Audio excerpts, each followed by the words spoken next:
नमस्कार, जोहार, मैं संजय और आप देख रहे हैं न्यूज झारखंड। चलिए जानते हैं सुबह से लेकर शाम तक की तमाम बड़ी खबरों को। पहली बड़ी खबर की बात करें तो झारखंड के पंचायतों में 1395 पदों पर होगी बहाली। झारखंड में रहने वाले लोगों के लिए बड़ी खबर आ रही है। ताजा रिपोर्ट के मुताबिक झारखंड के पंचायतों में बहुत जल्द 1395 पदों पर भर्ती की जाएगी। इसको लेकर पंचायती राज विभाग के स्तर पर तैयारी चल रही है। बहुत जल्द भर्ती प्रक्रिया शुरू की जाएगी। खबर के अनुसार झारखंड के सभी पंचायतों में कनिक अभियंताओं और कंप्यूटर ऑपरेटर सह लेखा सहायकों के 1395 पदों पर अभ्यर्थियों को अनुबंध पर रखने के लिए पैनल तैयार किया जा रहा है। बहुत जल्द नोटिफिकेशन भी जारी किया जाएगा। आपको बता दें कि इस भर्ती प्रक्रिया के तहत 526 कनिक अभियंताओं और 869 कंप्यूटर ऑपरेटर सह लेखा सहायक के पद भरे जाएंगे। इसको लेकर विभाग के द्वारा अपने आधिकारिक वेबसाइट पर बहुत जल्द नोटिफिकेशन प्रकाशित किया जाएगा। मिली जानकारी के अनुसार 5 अक्टूबर तक इनके लिए प्रखंड और पंचायत का क्लस्टर भी चिन्हित कर लेने को कहा गया है। यह निर्देश दिया गया है कि सारे खाली पदों को 15 नवंबर तक भरा जाए। अगली बड़ी खबर की बात करें तो आधी रात की बारिश से रांची में गिरा पारा। झारखंड में अगले 2 दिन तक बारिश के आसार। 5 अक्टूबर के बाद राज्य में सामान्य हो सकता है मौसम। रांची में कल रविवार की रात जमकर बारिश हुई है। करीब 11:45 पर तेज गर्जन के साथ जोरदार बारिश शुरू हुई। लगभग 2 से 3 घंटे तक बारिश हुई है। मौसम विभाग के अनुसार रांची समेत राज्य के कई हिस्सों में अगले 2 दिन तक बारिश होने के आसार हैं। वहीं उत्तर पूर्वी, दक्षिण और मध्य हिस्से में कुछ स्थानों पर भारी बारिश हो सकती है। वहीं कल रविवार को सबसे ज्यादा जमशेदपुर में 105 मिलीमीटर बारिश हुई है। मौसम केंद्र के अनुसार कल 5 अक्टूबर को राज्य के कुछ स्थानों पर सामान्य बारिश हो सकती है। 6 और 7 अक्टूबर को राज्य में वज्रपात की भी चेतावनी है। अगले 2 दिन तक रांची का अधिकतम तापमान 23 डिग्री व न्यूनतम 22 डिग्री रह सकता है। अगली बड़ी खबर की बात करें तो डायन प्रथा उन्मूलन के लिए लोहरदगा में जागरूकता रथ रवाना। ग्रामीणों को किया जाएगा जागरूक। समाज कल्याण विभाग लोहरदगा की ओर से जिले में डायन प्रथा उन्मूलन के लिए प्रचार रथ को रवाना किया गया है। डीसी दिलीप कुमार टोपो ने समाहरणालय परिसर से सभी प्रखंडों के लिए प्रचार रथ को रवाना किया है। इस प्रचार रथ के साथ कला दल का जत्था भी अगले 7 दिनों तक रहेगा, जहां कलाकारों द्वारा डायन प्रथा उन्मूलन के लिए लोगों को जागरूक किया जाएगा। डीसी दिलीप कुमार टोपो ने समाहरणालय परिसर से सभी प्रखंडों के लिए रथ को रवाना किया है। यह प्रचार रथ 5 अक्टूबर को भंडारा, 6 अक्टूबर को केरो, 7 अक्टूबर को कुड्डू, 8 अक्टूबर को सेनाहा, 9 अक्टूबर को केस्को और 10 अक्टूबर को पेसरार प्रखंड में मौजूद रहेगा, जहां लोगों को डायन प्रथा उन्मूलन के प्रति जागरूक किया जाएगा। अगली बड़ी खबर की बात करें तो गाय चराने गए पति पत्नी पर मधुमक्खियों का हमला, दोनों की मौत। झारखंड के गिरिडीह में एक विचित्र मामला सामने आया है। यहां के मुफस्सिला थाना क्षेत्र के जीतपुर पंचायत करमाटांड़ गांव में सोमवार को एक दंपति गाय चराने के लिए पास ही जंगल में गए हुए थे। इसी दौरान उन पर मधुमक्खियों के झुंड ने हमला बोल दिया। इस घटना में घायल पति पत्नी की मौत हो गई है। घटना की जानकारी मिलते ही परिवार में कोहराम मच गया है। गाँव में भी मातमी सन्नाटा पसरा हुआ है। खबरों में आगे बढ़ने से पहले आपसे रिक्वेस्ट है कि अगर आप चैनल को सब्सक्राइब नहीं किए हैं तो प्लीज चैनल को सब्सक्राइब करके बेल आइकन प्रेस कर दे, जिससे आपको झारखंड की हर छोटी बड़ी खबर का अपडेट आप तक पहुंचता रहे। चलिए बढ़ते हैं खबरों की ओर। अगली बड़ी खबर की बात करें तो घाटशिला के प्रेमनगर में डोभा में गिरने से 2 साल की बच्ची की मौत। घाटशिला थाना क्षेत्र के प्रेमनगर में सोमवार को पैर फिसलने से 2 साल की बच्ची की डोभा में डूबने से मौत हो गई है। जानकारी के अनुसार प्रेमनगर निवासी चैतन्य हांसदा की 2 साल की बेटी अनित्रा हांसदा घर से खेलने के लिए निकली थी। इसी क्रम में घर के पास डोभा में फिसल कर गिर गई। उसे तत्काल घाटशिला अनुमंडल अस्पताल ले जाएगा, जहां डॉक्टरों ने उसे मृत घोषित कर दिया। अगली बड़ी खबर की बात करें तो झारखंड में कोरोना संक्रमण। राज्य भर में कोरोना के 9 संक्रमित मिले। राज्य में पिछले 24 घंटे में कोरोना के 9 केस मिले हैं। इसमें रांची में 5 तथा पूर्व सिंहभूम व धनबाद में 2-2 संक्रमित मिले हैं। वहीं 21 जिलों में कोरोना का एक भी केस नहीं मिला है। राज्य में अभी एक्टिव केस की संख्या 98 है। वहीं अब तक 5135 लोगों की कोरोना से मौत हो चुकी है। अगली बड़ी खबर की बात करें तो यात्रियों को बड़ा झटका। जसीडीह झाझा पैसेंजर ट्रेन हमेशा के लिए बंद। भारतीय रेलवे ने एक बड़ा फैसला किया है। इंडियन रेलवे ने जसीडीह झाझा पैसेंजर ट्रेन को हमेशा के लिए बंद करने का ऐलान किया है। झाझा से जसीडीह और जसीडीह से झाझा की यात्रा करने वाले हजारों यात्रियों के लिए यह झटका है।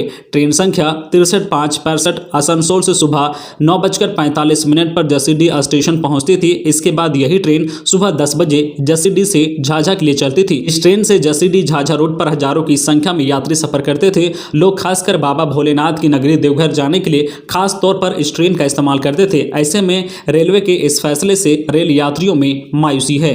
अगली बड़ी खबर की बात करें तो 3 दिनों के बाद आज खोल दिया गया धनबाद का बैंक मोड़ ओवरब्रिज। 3 दिनों के बाद आज सोमवार की सुबह 7 बजे से बैंक मोड़ ओवरब्रिज खोल दिया गया है।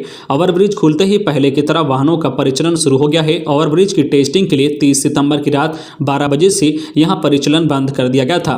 इस 3 दिनों तक चलने वाली टेस्टिंग के दौरान यह बात सामने आई है कि फ्लाईओवर के पिलर को मरम्मत की जरूरत है। 1 साल के अंदर अगर पिलर की मरम्मत हो जाती है तो आगे कई वर्षों तक फ्लाईओवर सुरक्षित रहेगा। अगली बड़ी खबर की बात करें तो रेल यात्रियों की सुरक्षा के लिए रांची रेल मंडल के 42 स्टेशनों पर लगेंगे सीसीटीवी कैमरे। जाने कब तक होगा यह तैयार। रांची रेल मंडल के सभी 42 रेलवे स्टेशनों पर सीसीटीवी कैमरा लगाए जाएंगे। इसके लिए लगभग 500 कैमरों को इंस्टॉल किया जाएगा। सभी स्टेशनों पर वर्ष 2022 तक सीसीटीवी कैमरा लगाने का लक्ष्य रखा गया है। इस संबंध में रांची रेल मंडल के सीनियर डीएसपी प्रशांत यादव ने बताया है कि यात्रियों की सुरक्षा को देखते हुए सीसीटीवी कैमरा लगाए जाएंगे। सभी स्टेशनों पर चरणबद्ध तरीके से सीसीटीवी कैमरे लगाने का लक्ष्य रखा गया है। पहले चरण में अति संवेदनशील स्टेशनों पर सीसीटीवी कैमरा लगाए जाएंगे। अगली बड़ी खबर की बात करें तो दवाओं की कीमत में तेजी से इजाफा। बीपी की 96% व गैस की दवा 42% महंगी। थर्मामीटर तक के दाम में 120% का इजाफा। कोरोना के बाद दवाओं के बिजनेस ने जबरदस्त रफ्तार पकड़ी है। वही दवाओं की कीमत में भी तेजी से इजाफा हुआ है। सामान्य दिनों की अपेक्षा दवाओं के कारोबार में 35 से 40% से उछाल रहा। इस साल अगस्त से ही कीमतों में लगातार बढ़ोतरी दर्ज हो रही है। खासकर बुखार, सर्दी, खांसी, ब्लड प्रेशर, शुगर की दवाओं की कीमत 5 से लेकर 20% तक बढ़ गई है। वही कुछ कंपनियों की बीपी, मल्टीविटामिन, शुगर की दवाओं की कीमत में 30 से 50% तक बढ़ा दी है। दवा दुकानदार भी कबूलते हैं कि कोरोना के बाद दवा की कीमत बढ़ी है। जो दवा पहले 33 रुपए में उपलब्ध थी वह अब 52 रुपए में मिल रही है। बड़ी खबर की बात हो तो घाघरा में गाय का शेर नहीं मिलने से सदमे में ग्रामीण की हुई मौत। 10,000 घूस लेने के बाद नहीं हुआ काम। गुमला के घाघरा प्रखंड के टांगर सिकवार गांव निवासी धनेश्वर राम की सदमे से मौत हो गई है। पीएम आवास व गाय शेर नहीं मिलने से वह सदमे में था। धनेश्वर ने घर की जमा पूंजी 10,000 रुपए पंचायत के अधिकारियों को घूस दिया था ताकि उसका पक्का आवास व राशन कार्ड बन जाए, परंतु ना तो पक्का आवास बना न ही राशन कार्ड बनाया। जब धनेश्वर ने अधिकारियों से अपना पैसा मांगा तो पंचायत सेवक व जन सेवक ने पैसे देने से इनकार कर दिया। इस कारण सदमे से धनेश्वर की मौत हो गई है। अगली बड़ी खबर की बात करें तो गुमला विधायक भूषण तिर्की का सनसनीखेज खुलासा। मानव तस्करी में शामिल है कई बड़े एनजीओ। गुमला के झामुमो विधायक भूषण तिर्की ने मुख्यमंत्री हेमंत सोरेन से मानव तस्करी मामले में एनजीओ स्वयं सेवी संस्था की भूमिका की जांच करने की मांग की है। श्री तिर्की ने कहा कि गुमला जिला मानव तस्करी मामले में पूरे देश में कुख्यात जिला माना जाता है। गुमला से काफी संख्या में नाबालिग लड़कियों को मानव तस्कर दूसरे राज्य में ले जाकर बेच जाते हैं। इसमें कई एनजीओ भी शामिल हैं। मानव तस्करी के खिलाफ काम करने का बहाना बनाकर एनजीओ द्वारा भोली भाली गरीब लड़कियों को दूसरे राज्य ले जाया जाता है। इसलिए सरकार से अनुरोध है कि इस मामले को गंभीरता से लेते हुए एनजीओ के कार्यों की जांच कराएं। साथ ही मानव तस्करी में शामिल एनजीओ को चिन्हित कर संस्था को ब्लैक लिस्टेड करें। अगली बड़ी खबर की बात करें तो पूर्व मंत्री सीपी सिंह ने कहा कि भोजपुरी एकता मंच की मांग राज्य हित में जरूरत पड़ी तो होगा बड़ा आंदोलन। भोजपुरी एकता मंच द्वारा पहाड़ी मैदान पर जनसभा सह विचार गोष्ठी कार्यक्रम का आयोजन किया गया। कार्यक्रम को संबोधित करते हुए विधायक सीपी सिंह ने कहा है कि मुख्यमंत्री राज्य में भाषा के नाम पर लोगों में आपसी मतभेद करना चाहते हैं। भोजपुरी एकता मंच ने भाषा की एकता और सम्मान के लिए बहुत अच्छा कदम उठाया है। हम मंच के साथ अंतिम दम तक आंदोलन का साथ देने का वादा करते हैं।